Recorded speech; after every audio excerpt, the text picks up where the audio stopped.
हार्दिक स्वागत करती हूँ। आज की हमारे हिंदी के क्लास में हम कक्षा 8वीं में उनका जो गद्य विभाग है गद्य 4 कर्मयोगी लाल बहादुर शास्त्री जी के बारे में जानेंगे। उनके लेखक है शंकर दयाल शर्मा, जो हमने आगे की क्लास में उनका परिचय पढ़ा था। तो हमारा अधूरा रह गया था जो गद्य, वहां से हम शुरू करेंगे। तो आप अपनी पुस्तक में से 21वें नंबर का जो पेज है वह निकाल के रखिए।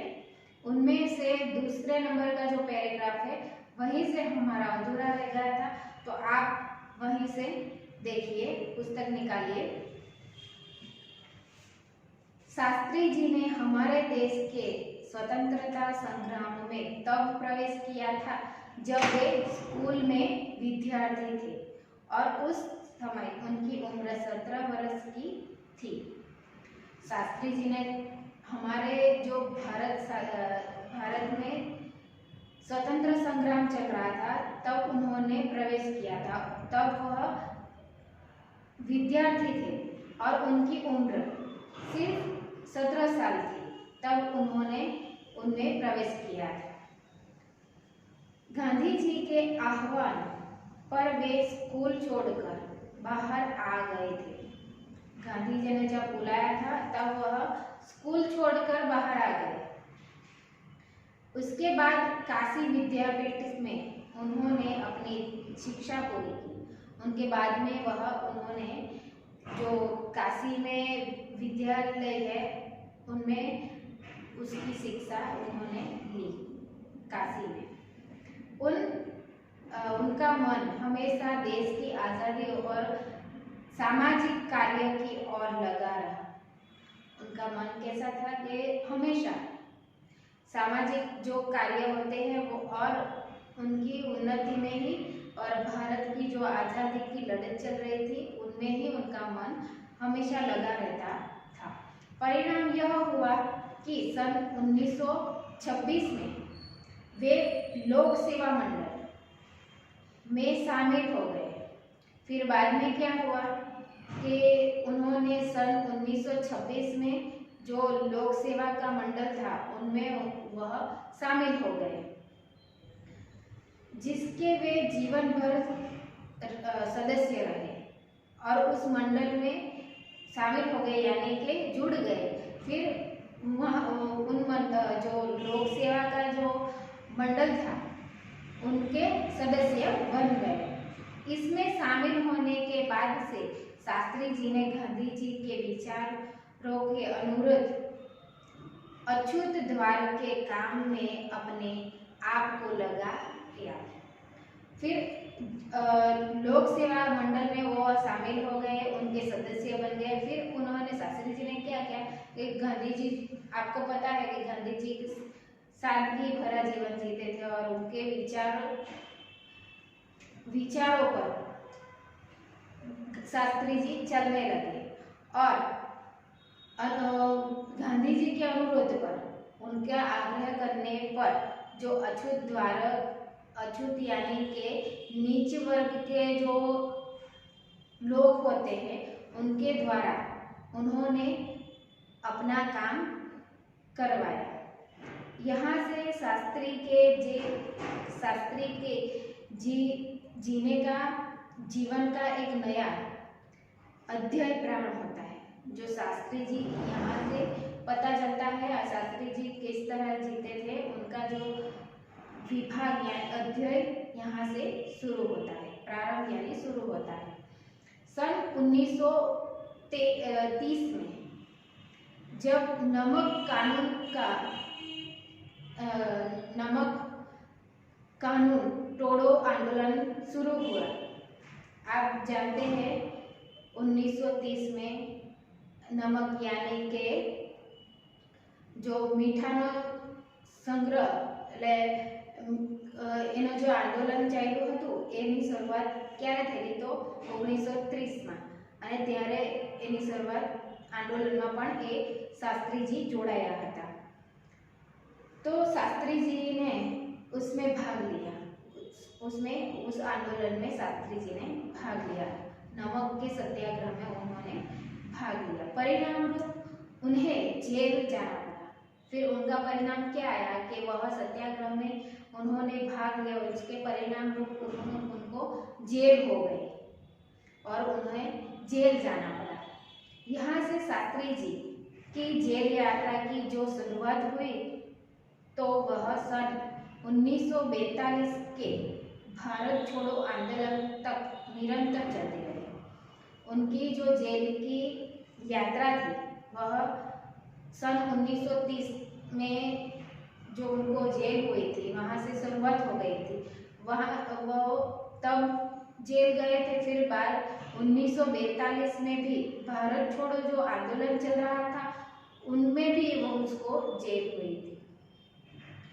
इन 12 वर्षों के दौरान वे 7 बार जेल गए। इनका समय जो है इन 1930 से 1942 तक का जो 12 वर्ष का समय था उनमें से वो उनको 7 बार जेल हो चुकी थी। इससे यह अंदाजा लगाया जा सकता है कि उनके अंदर देश की आज़ादी के लिए कितनी बड़ी ललक है कि इससे जो 7 बार जेल जा चुके थे, वो सजा काट चुके थे, तब उनकी यह जो देश के प्रति उनकी जो भावना है और आज़ादी के लिए जो उनकी अंदर जो देश का प्रेम है उनको हम यहाँ देख सकते हैं। दूसरी जेल यात्रा उन्हें 1932 में किसान आंदोलन में भाग लेने के लिए करनी पड़ी थी। जब देश में 1932 में किसान आंदोलन चल रहा था तब उन्होंने वह किसान आंदोलन में भी भाग लिया था, तब भी उसको दूसरी बार जेल जाना पड़ा था। सन 1942 की उनकी जेल यात्रा 3 वर्ष की थी। जब उनको सन 1942 में जेल हुई थी तब वह 3 साल जेल रहकर आए थे, जो सबसे लंबी जेल यात्रा थी। जो उनकी 3 साल जेल में रहकर आए थे वह उनकी सबसे लंबी जेल यात्रा थी।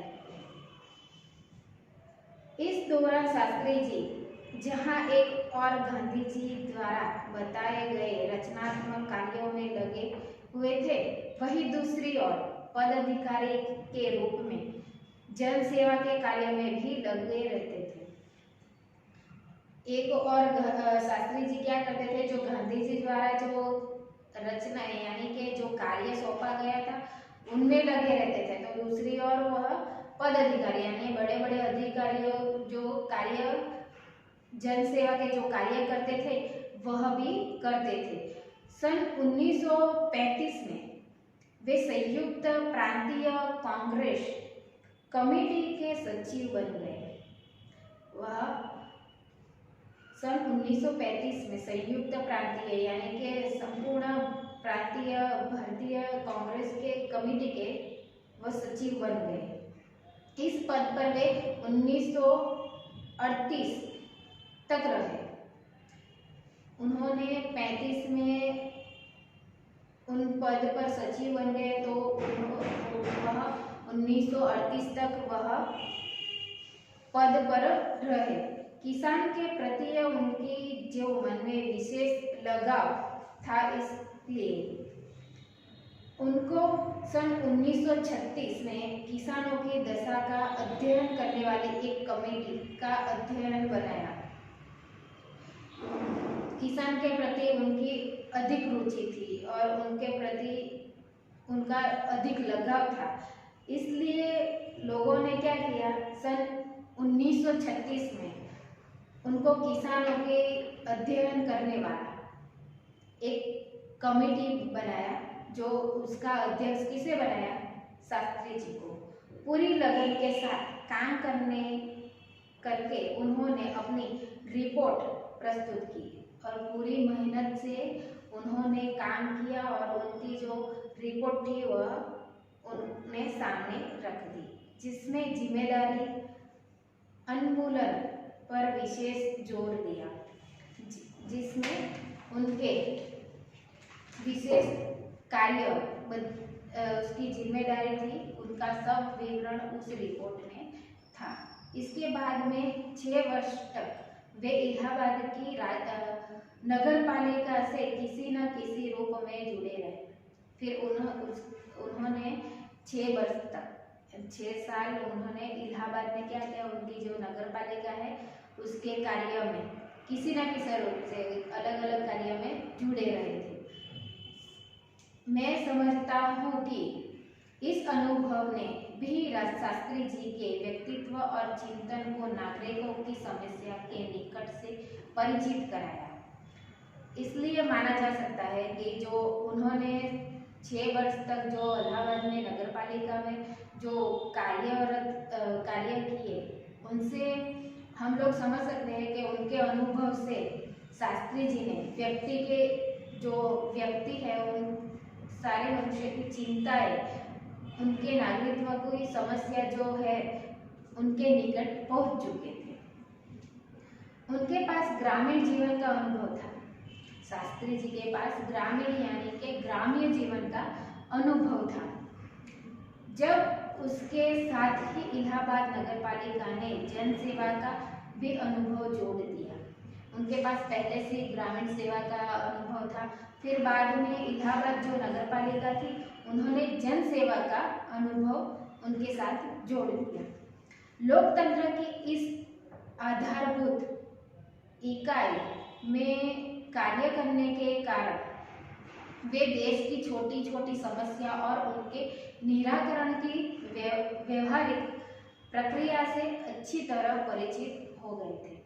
इस तरह लोगों की छोटी छोटी जो समस्या थी उनका निराकरण करते करते उनके व्यवहार की जो प्रक्रिया है उसको शास्त्री जी ने उनका परिचय बखूबी से पहचान लिया था।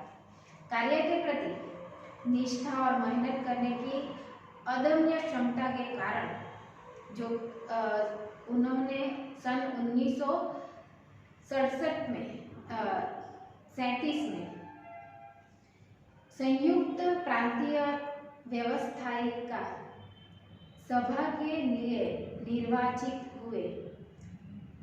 सही मायने में यही एक शास्त्री जी के संसदीय जीवन की शुरुआत हुई, जिसका समापन देश के प्रधानमंत्री पद तक पहुंचने में हुआ। जो उन्होंने नगर पालिका के जो छोटे छोटे कार्य किए थे, उन कार्य से उन्होंने यह पहचान लिया कि लोगों की समस्याएं क्या है, उनका व्यवहार, रहन सहन सब कुछ उन्होंने उनका निराकरण कर लिया था। फिर उन्होंने बाद में उनकी जो निष्ठा और मेहनत से उन्होंने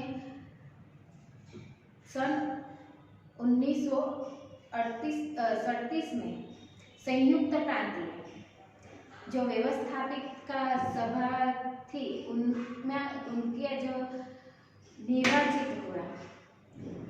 फिर उनमें से उनका सही मायने का जो संसदीय जीवन शुरू हुआ वहाँ से हुई उनकी। तो संसदीय जीवन की शुरुआत शास्त्री जी की कब हुई, तो 1937 में से हुई, जिसका समापन देश के प्रधानमंत्री पद तक पहुंचने में हुआ। शास्त्री जी को भारतीय राजनीति की इतनी सही और गहरी पकड़ थी कि श्रीमती इंदिरा गांधी ने उन्हें अपना राजनीतिक गुरु मानते हुए कहा कि उन्हीं के मार्गदर्शन में मेरा राजनीतिक जीवन शुरू हुआ। कि राजनीतिक जीवन में शास्त्री जी का इतनी पकड़ थी, इतना गहरा जो पकड़ थी कि श्रीमती इंदिरा गांधी ने भी उसको राजगुरु मान लिया था। देश की आजादी के बाद उत्तर प्रदेश में तथा केंद्र में शास्त्री जी भी भिन्न भिन्न पदों पर रहे थे। कि देश की आजादी के बाद शास्त्री जी, देश आजाद हो चुका था, फिर उन्होंने उत्तर प्रदेश में जाकर केंद्र में शास्त्री जी विभिन्न यानी कि अलग अलग पदों पर रहे थे। उत्तर प्रदेश में उन्होंने गृह मंत्री, बनाया गया। उत्तर प्रदेश में उनको गृह मंत्री बनाया गया। बाद में पंडित नेहरू ने अनुरोध पर केंद्र में आए। फिर बाद में पंडित नेहरू ने आग्रह किया, तब अनुरोध किया यानी कि आग्रह किया, तब वे केंद्र में आ गए। केंद्र में उन्होंने रेल और परिवहन, संचार, वाणिज्य, उद्योग और गृह जैसे महत्वपूर्ण मंत्रालयों में मंत्री पद संभाला।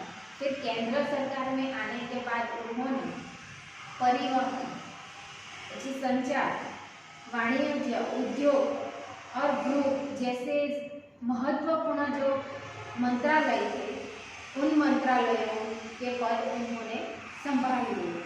इन पदों पर रहते हुए शास्त्री जी ने अपने जिस प्रशासकीय दक्षता का प्रमाण दिया, वह हमारे देश के लिए एक उदाहरण है। फिर इन पदों को जो उन्होंने जिस प्रशंसीय यानी कि जिस मेहनत से संभाला, वह एक उदाहरण के तौर पर है। अपने मंत्रालय के कार्य के उनका दृष्टिकोण अत्यंत व्यवहारिक तथा सभी प्रकार की औपचारिकताओं से परे होता है। वे अपने को कभी भी अपने पद के कारण ऊंचा नहीं मानते थे। उनकी बड़ी सीधी सी साधारण धारणा थी, वे जनता के शासक नहीं बल्कि जनता के सेवक हैं। वह शास्त्री जी का दृष्टिकोण, उसका व्यवहार, एक औपचारिकता, वो बहुत सीधा साधा था। वो एक अपने आप को एक साधारण व्यक्ति ही मानता था। वो अपने पद का दुरुपयोग नहीं करते थे। वह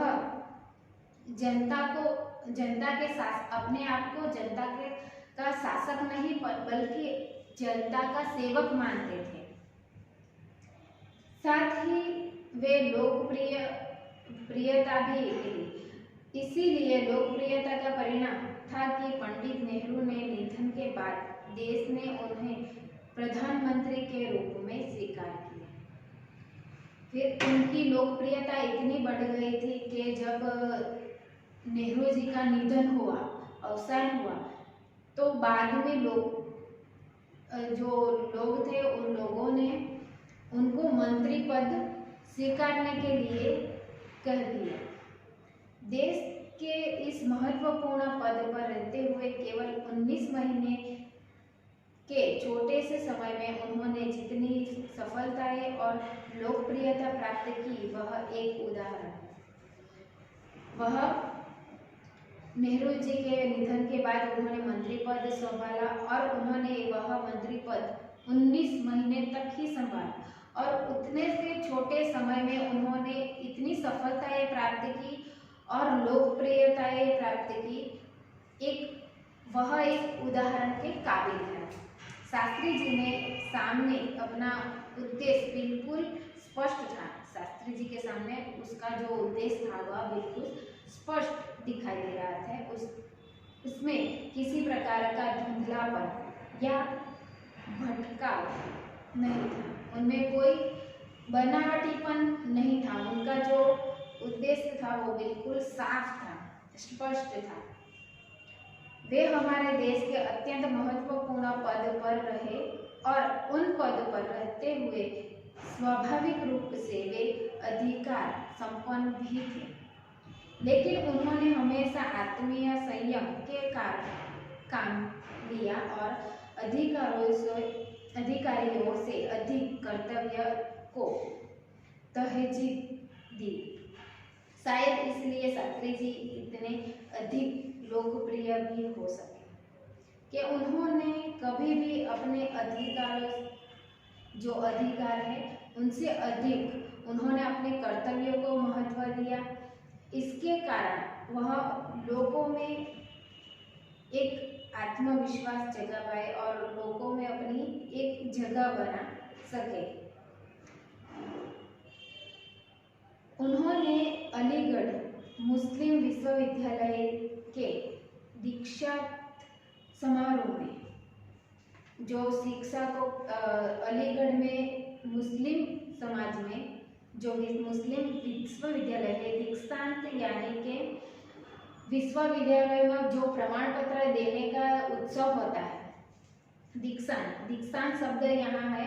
दीक्षांत का मतलब होता है विश्वविद्यालय में जो प्रमाण पत्र देते हैं विद्यार्थी को, उसको दीक्षांत कहते हैं। उस समारोह में 19 दिसंबर 1964 को शास्त्रों के संबंधित करते हुए उन्होंने जो छात्रालय था उनमें छात्रों यानी कि विद्यार्थियों को संबोधित करते हुए कुछ इस तरह से विचार व्यक्त किए थे। उन्होंने अपने विचार उनको संबोधित करते हुए अपने विचार को प्रकट किया था। आपके भविष्य की मंजिल चाहे जो कुछ भी हो, आप में से प्रत्येक को यह सोचना चाहिए कि आप सबसे पहले देश के नागरिक हैं। यह आपको संविधान द्वारा प्रदत्त कुछ अधिकार देता हूँ, लेकिन इससे कुछ कर्तव्य का भी बोझ आता है। इससे समझना चाहिए हमारा देश प्रजातंत्रीय है जो निजी स्वतंत्रता देता है, लेकिन इस स्वतंत्रता का उपयोग एक व्यवस्थित समाज के लिए हित में स्वेच्छा के लिए लगाए प्रतिबंधों के तरह होना चाहिए। अधिकार, कर्तव्य और आत्मीय संयम के बारे में यह अत्यंत महत्वपूर्ण बात शास्त्री जी ने कही थी, जिसे आज याद रखने की जरूर है। उन्होंने शास्त्री जी ने जो समारोह था विद्यार्थियों को प्रमाण पत्र दिया जा रहा था, वहाँ विद्यार्थियों को संबोधित करते हुए उन्होंने कुछ शब्द कहे थे। उस शब्द में उन्होंने विद्यार्थी को और अपना अधिकार और अपना कर्तव्य, अपना आत्मविश्वास का महत्व बताते हुए उन्होंने अपना संबोधन दिया था। यहाँ पे हमारा जो गद्य 4 है वह कर्मयोगी लाल बहादुर शास्त्री, वह यहाँ पे समाप्त होता है। तो बाकी का हम आगे की क्लास में देखेंगे। तब तक के लिए जय हिंद, जय भारत।